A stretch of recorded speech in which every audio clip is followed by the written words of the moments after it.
The objective for the Arizona Cardinals defense in 2025 is take the ball, take their shoes, take their soul, take it all. That'll be good enough. Let's discuss.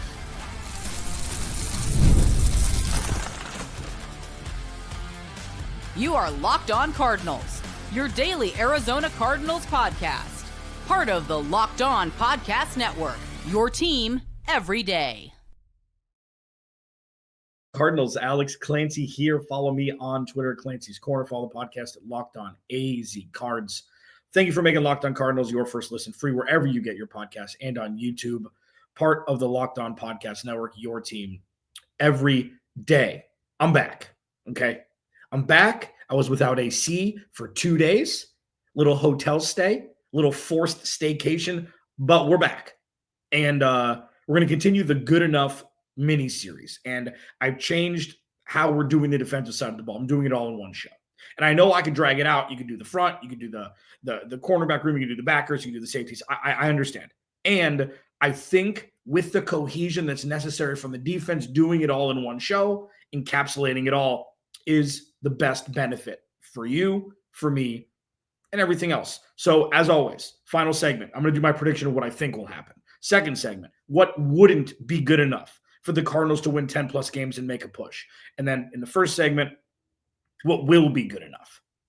What needs to happen to, result in being good enough? 15 years in sports media, 9th season hosting this show, 10th year overall. I'm jacked up about what's about to happen on the defensive side of the ball. Today's episode of Locked On Cardinals is brought to you by FanDuel. Right now, new customers get $100, $150 in bonus bets when your first $5 bet wins. Don't run out of AC. Don't have a thermostat break in the middle of summer when it's collectively like 370 degrees in 2 days. Don't check the math. That's what it was. Don't check the math. Don't. This is very simple for me. What's good enough for the defense in 2025? This isn't Kyler Murray. It's not nuanced. This isn't Trey McBride and Marvin Harrison Jr. It's not nuanced with a competition between the two of them. This isn't a timeshare with James Conner and Trey Benson in the backfield. This isn't that. This is very simple. Turnovers. Turnovers, turnovers, turnovers. Let me give you some numbers. The last 2 years, 2023 and 2024, the Arizona Cardinals turned opposing offenses over 17 times each year. So 34 total. Towards the bottom of the league in 2023, in the middle of the pack in 2024. Okay. Sack numbers. The Cardinals sacked opposing quarterbacks 41 times last year and 33 times the year before. So 33 was all the way at the bottom. 41 times last year, lest we forget. They stacked sack numbers early in the season. It was Dennis Gardeck, it was Zavin. It was like a bunch of random situations where they stack sack numbers early. Where it's like, oh, this pass rush is going to be pretty good. And then, they kind of came back to earth, even after trading for Baron Browning. Good enough.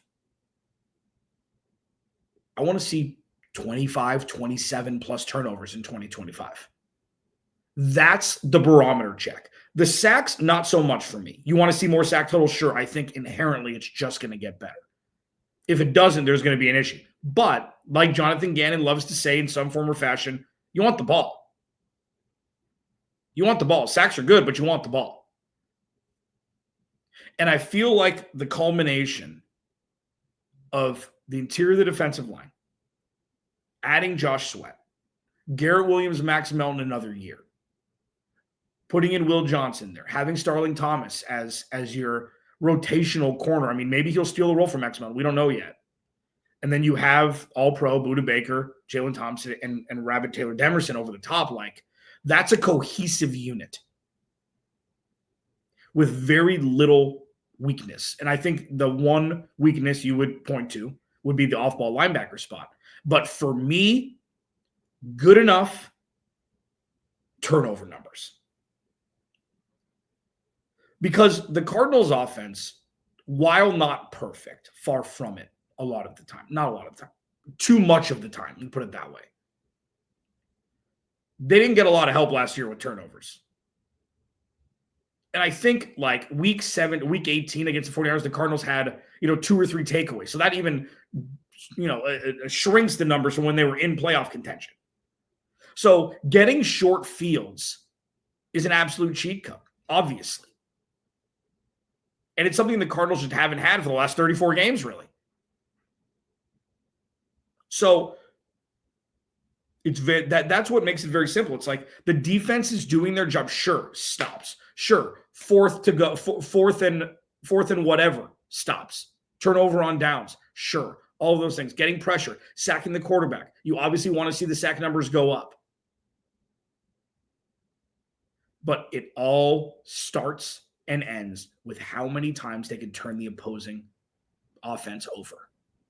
That's how you win games. That's how you win divisions. That's how you win Super Bowls.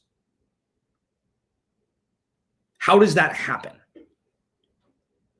The interior of the defensive line is going to be the anchor here. And I understand, it's the pass rush. Well, it's lockdown corners, forcing, or baiting quarterbacks into making bad throws. Sure, of course, all of it is.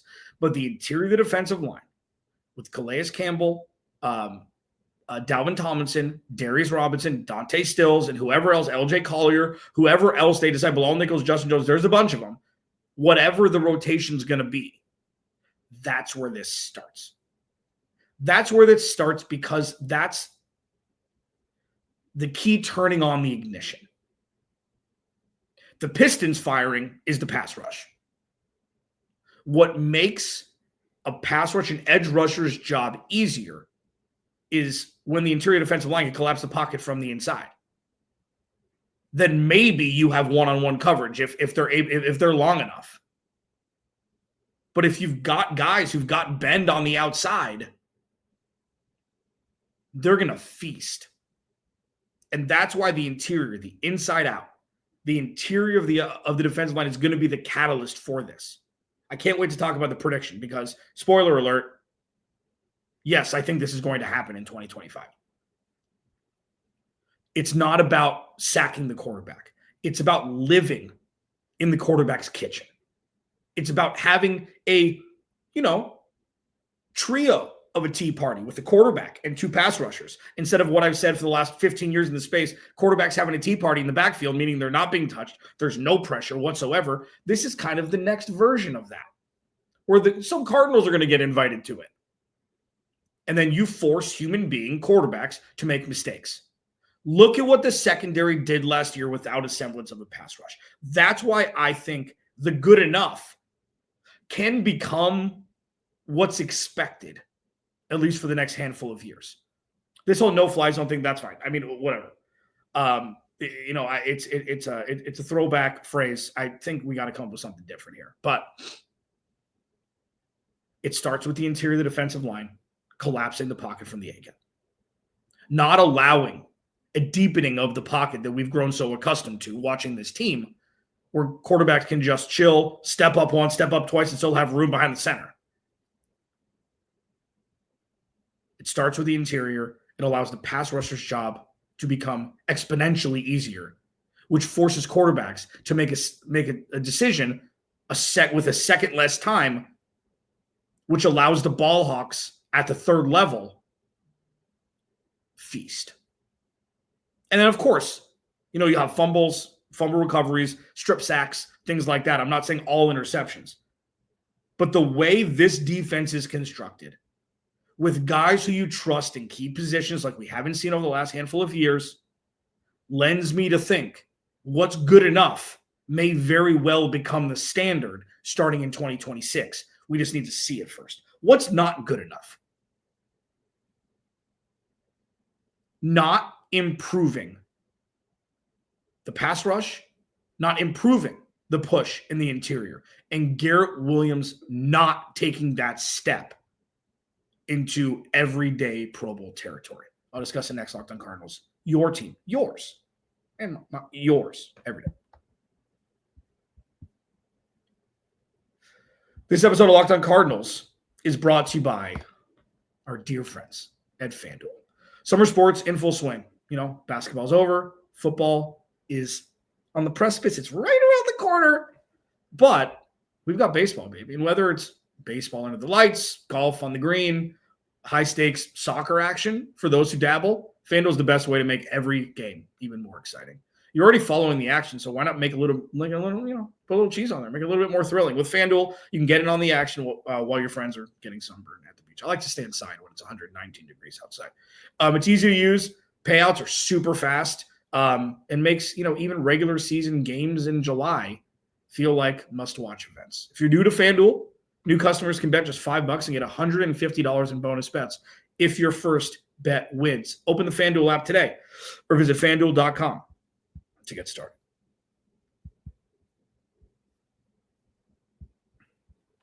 Please go to the YouTube channel, search Locked On Arizona Cardinals. Hit that subscribe button, man. You know the drill. Good enough, directly tied to takeaway numbers. This is the first one of these shows where I had it directly tied to numbers.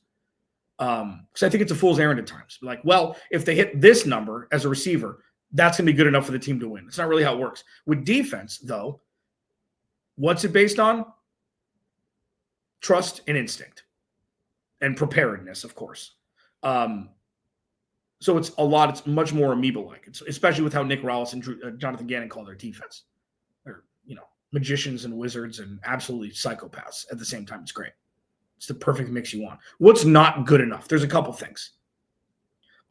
These are easy. I'm going to gloss over because there's no real world where I see this happening. The pass rush doesn't improve and the interior defensive line doesn't improve. I just think, there's no way there's no way they're going to have less sack numbers than they did last year. Like, I just don't see it.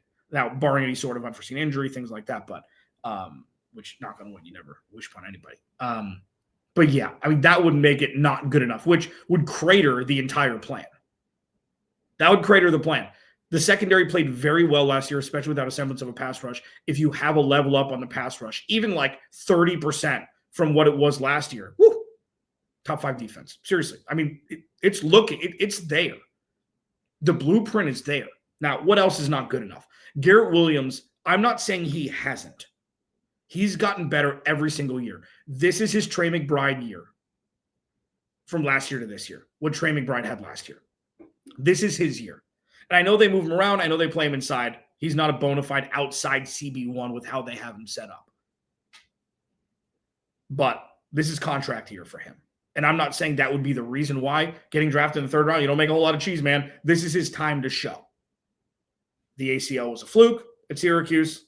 Thank you for taking me in the 3rd round. I only dropped because of my injury. I would have been a fringe first rounder if that wasn't the case, which, most draft pundits that I trust have said to me.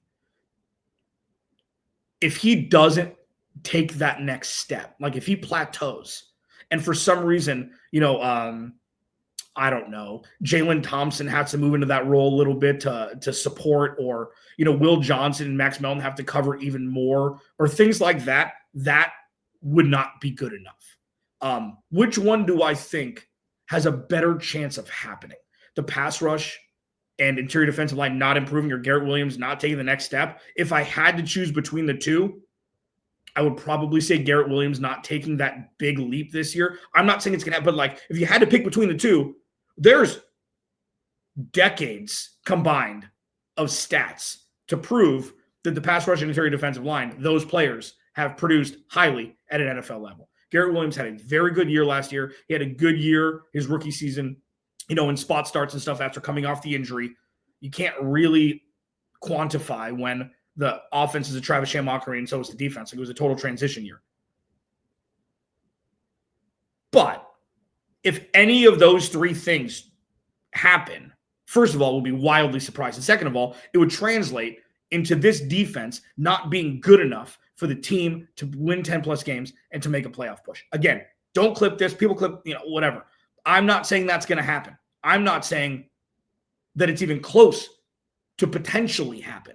But if I had to choose between Joshua, Dalvin Tomlinson, and Calais Campbell producing, or Garrett Williams taking that next step, I'm taking what I've seen already. That's just, little argument with myself there. Welcome. Welcome to my show where I argue with myself. It wouldn't be good enough. One last thing that would result in the defense not being good enough it's another what if from two dudes kind of vying for the same position, even though, they drafted Ketan Crawford late in the safety position.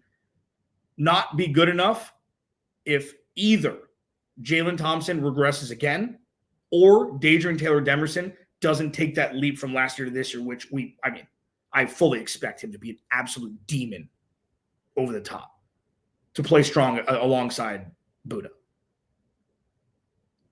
So those aren't directly tied to stats because it's more what ifs. Much less for Garrett Williams because we've seen it. The dude's a baller. But if you're going to get to this next level of conversation, which is where this roster is now, it's not like, oh no, these are the spots you got to cover up, which is what we've been talking about more than not with such a top-heavy roster we've seen for the last 12 years. These are the next level conversations to have. It's more splitting hair stuff. It is more future pacing stuff, but imminent future, not 2 years from now, 3 years from now future, like this whole process started with. So Jalen Thompson regressed last year. He did. Could have had a bad year, could have been the new scheme, could have been, covering up for other things like we used to, not me, people used to give Budda Baker flag for not putting up numbers, but he was like Gordon Ramsay kitchen nightmares with his defense for years. If Jalen Thompson regresses again, or if taylor-demerson isn't able to supplant him, if that is what the case is, and this is 3 safety sets notwithstanding, that's not going to be good enough.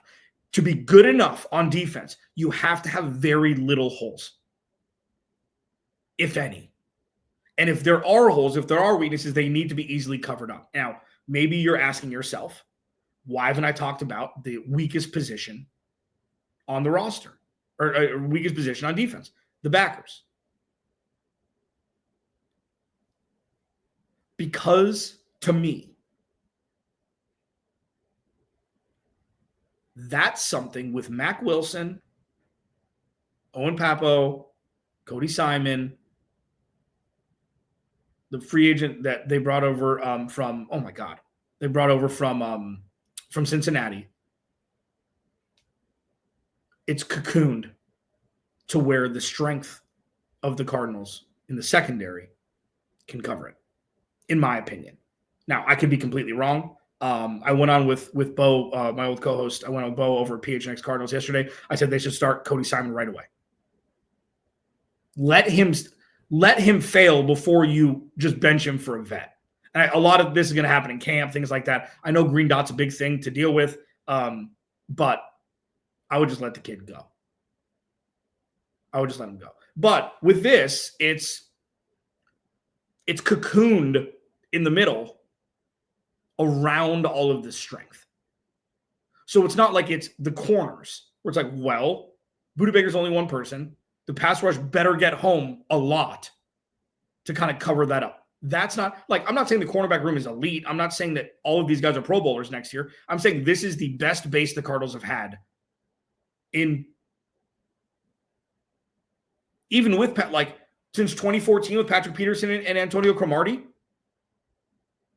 Over 10 years. Over 10 years. But the insulation that the ILBs have is beneficial because the Cardinals can scheme. Maybe you drop Jalen Thompson for a little extra pass coverage. I mean, inside linebackers, unless you're absolutely elite, pass coverage is not going to be your strong suit. It's how quick you are with the ball. It's how long you are. It's how opportunistic you are, and how you can rush the passer if need be. I mean, Mack Wilson was great last year. But the not good enough is not solely predicated upon off-ball linebacker play. It's just not, at least for 2025. Yeah. What's, prediction? The Cardinals are going to have 10 more turnovers forced this year than they did last year. I'll discuss more in depth next.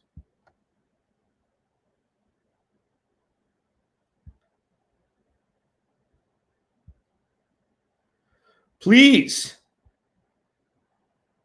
go to the YouTube channel.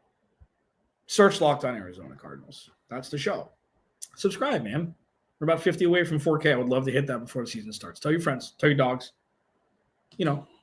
Make new make new YouTube profiles, Google profiles. Support the show. You like my little $1.39 coffee? I just have no filter here anymore. It's awesome, which I enjoy. I hope you enjoy it too. The Cardinals are going to have 10 more turnovers for us than they did last year. The Cardinals are going to have 50 sacks this year. That's my prediction. And I don't think that's outlandish, far-fetched at all.